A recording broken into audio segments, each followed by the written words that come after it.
Hey, how are you, Travis? Hey, how are you? All right. Happy Wednesday, everybody. With that, we'll get started with Nate Taylor. Go ahead, Nate. Good to see you, Travis. Actually, Patrick just mentioned this, but I know you would love to have Sherman out there with you in the huddle and on the field. But given his situation, what was it like to go through the game plan involving Buffalo to be sort of that fullback, H-back out of the backfield blocking, and how much pride do you take in excelling at that when everybody knows how good you are as a receiver? I mean, it's at the tight end position, you're asked to do so many things. Play a lot of different positions. Essentially, is you'll see me split out wide, singled up like a wide receiver. Like in the Buffalo game and previous games, you see me in the backfield. I've also played inline tight end to the kind of like the H-back tight end or the adjuster, as we call it in this offense, to where you can just kind of move me around and put me anywhere. But it's prideful, man. It's prideful. I'm technically the utility guy on the field. Whether you need a plumber or electrician, man, I'm here for you.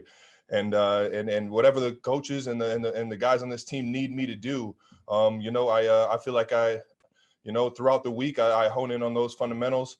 I focus in on my job and what I have to do to help make this offense click. And whether it's playing fullback, playing wide out, or getting back there and running a wildcat and playing QB.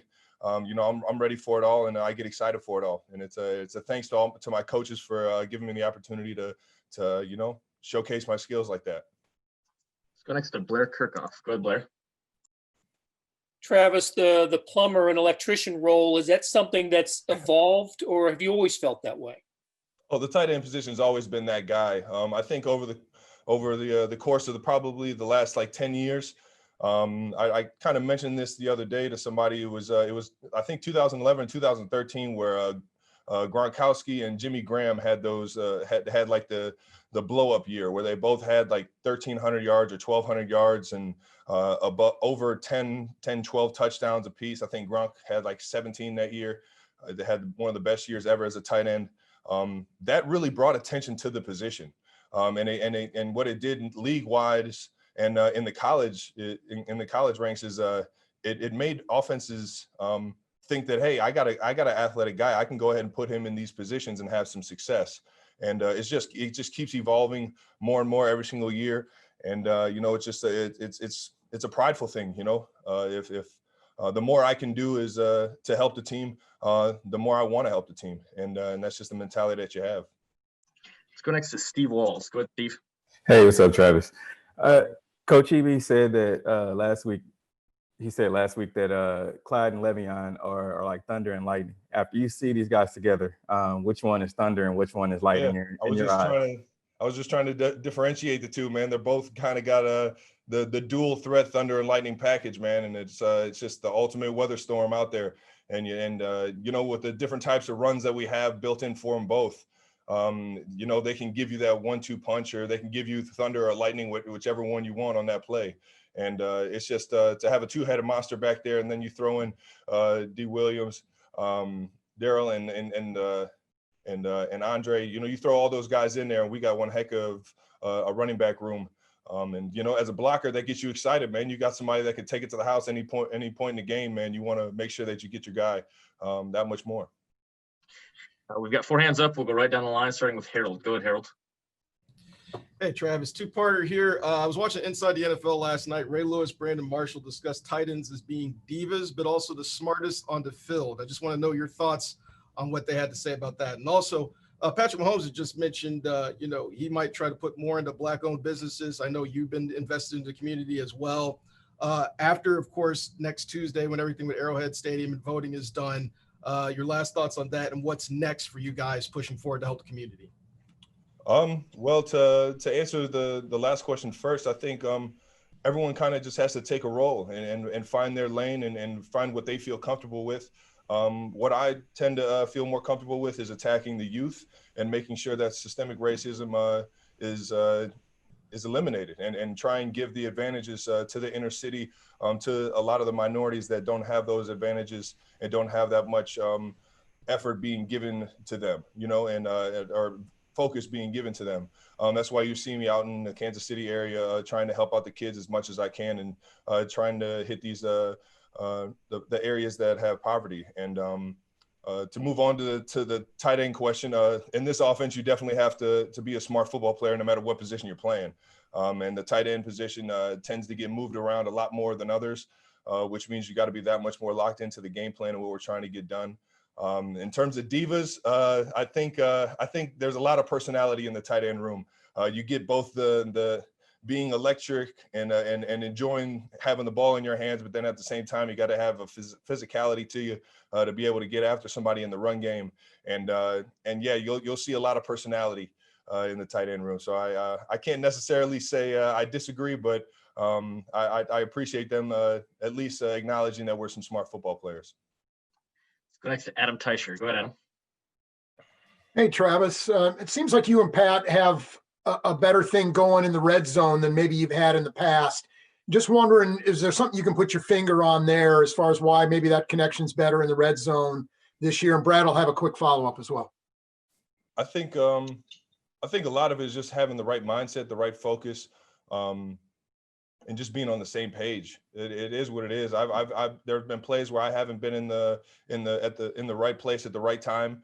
And this year it's just making sure that I finish drives the right way and being there for my quarterback and making plays when the ball is in the air. That's the biggest thing, is that when you get the opportunity, you got to make that play. And you know what? I think this year it's just been that much more dialed in and that much more successful because of it. Okay. And also, haven't had a chance to talk to you since the Oakland game, but you were unhappy on social media after that game. You kind of blamed yourself for what happened that day. Why were you so unhappy with yourself? What do you feel like you did that day or didn't do that day? Well, definitely have moved past it. I still get frustrated watching that film. Towards the game, I got a little frustrated trying to make more out of a play than what it was, and I was running routes that weren't called, and then I screwed the team doing it. Stuff that you won't see on film, you won't see on the stats, but something that I took personal, and it was just me being frustrated and trying to be there for my quarterback, doing the right things, which I wasn't doing. And I just got to play within the system and run the plays that are called. You know, we have a lot of freedom in this offense to try and kind of go out there and make plays, and it's had its history of having success. You know, sometimes it works, and you know, at that point in the game, I just there was no leeway. You know, I couldn't do that, and I screwed the team because of it, and ended up Pat throwing a pick and the ball going all the way down to the 2-yard line. And you know what? It put 2-score game, 16 points. You know, it's not just a 2-score game. You got to put up 2 extra or 2-point conversions and things like that. So it's just you know, learning. Even though it's year 8 for me, still trying to make sure I'm not doing too much and being myself and helping the team instead of hurting the team. Go with our last two, Todd Lebo and then Seren. Go ahead, Todd. Travis, how do you avoid overconfidence when you have a team like the Jets who haven't won coming in? In what ways are they dangerous? I mean, what do you have to be aware of? We got to focus on ourselves. That's the biggest thing. And I think we can take that from every game that we've played this year, is that when we play to our ability, when we let the game come to us and we don't try and do, you know, too many things offensively or trying to go above and beyond. We have all the players that we need. We got the best weapons in the National Football League right here in this building. And when you have that, plus the quarterback that can sling it around and get the ball in everybody's hands and make the right plays and make the right decisions, you know, you just gotta kind of trust the scheme and trust what you're doing is good enough, and play your tail off. And as long as we focus on ourselves and how we play the game of football, got a lot of confidence we'll go in and take care of business. Go to Seren with the last one. Go ahead, Seren. Travis, a lot of conversation about how defenses are playing you guys, that they're wanting to take the top away, and Patrick's been, you know, making the smart decision and taking what they're giving him and everything. But your numbers, you know, are typical Travis Kelce numbers, right? The very good numbers. What are they doing? Are they anything different that they're doing to you, or why you're still putting up the normal numbers? We got a lot of weapons, and you have to be able to cover everybody. You can't just focus in on one guy because Pat's known for moving the ball around and getting it in everybody's hands. And I think you know, a lot of that has to do with the play calling and the design of the schemes week in and week out. to put us all in positions to succeed. And I think from there, it's just, kind of getting lucky with what the defense is presenting and just being there for Pat whenever the void is there and the ball's in the air.